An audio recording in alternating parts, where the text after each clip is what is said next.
Once upon a time, in the faraway kingdom of Adyar, lived a girl named Mina. Mina had worked at her family's farm her entire life. She has never gone to school because her parents did not find it necessary. She had learned everything from her older brothers who had shared their old textbooks with her. Mina had always dreamed of moving to the city.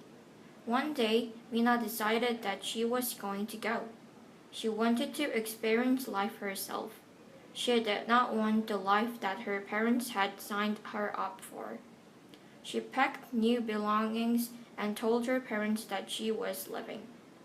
As she walked the empty dirt roads, she came upon a group of travelers. The kind people invited Mina to travel with them to the big city. That night, they spoke of the large, populous cities awaiting them.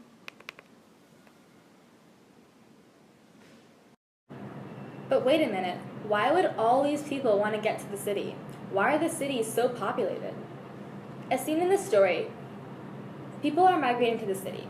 A leading cause of overpopulation in Indian cities is migration due to people searching for the opportunity to live a higher quality of life.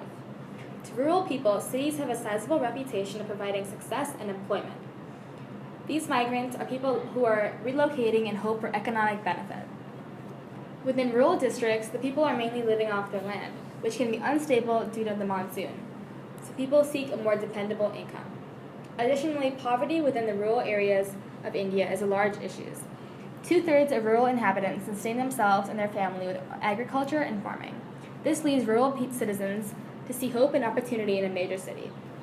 In addition, poverty significantly increases the reproduction rates of families already residing in a city. This is due to the ideology that the more people in a family, the larger the income will be. Furthermore, people living below the poverty line have less access and a tendency towards not using contraceptives and birth control, resulting in an increase of the birth rate. Mina and her fellow travelers continued their journey to the big city. They shared their sauced food and thought about all the possibilities that awaited them. Finally, after days of traveling, they reached the city. The buildings were just as tall as they imagined. They were taller. People crowded the streets, yelling and pushing. There were puffs of gray smoke pushing out of the buildings, slowly blending into the air. It was beautiful and chaotic at the same time.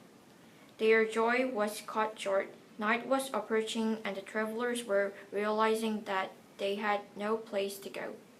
They decided to look at the slums, but they were all full. There was no space.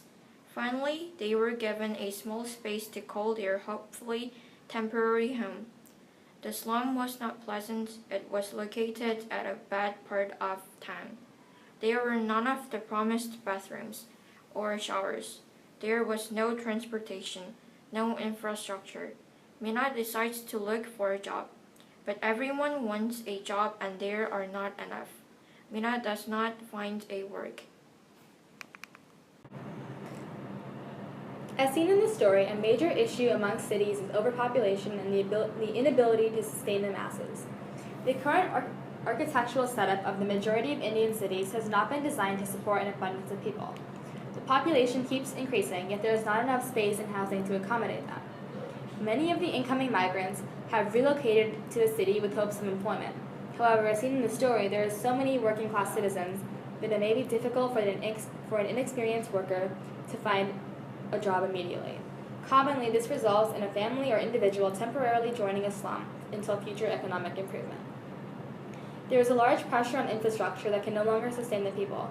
There are no longer enough schools or hospitals or transportation systems to provide for all the people, especially the ones living below the poverty line. Cities do not have the adequate resources that are needed in a situation where the masses are depending on the functionality of their city. Furthermore, the increase of slums has created poor sanitation and led to an increase of disease.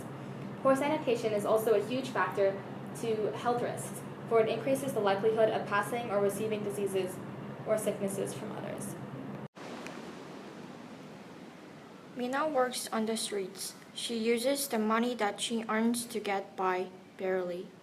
One night, when she is especially exhausted and hungry, Mina thinks about the world.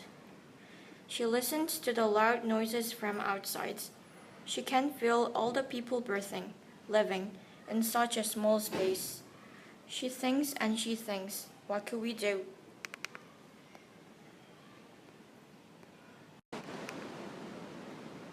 Mina decides to look for a job at an organization that wants to make a change for India. Mina wants to make a difference. Do you?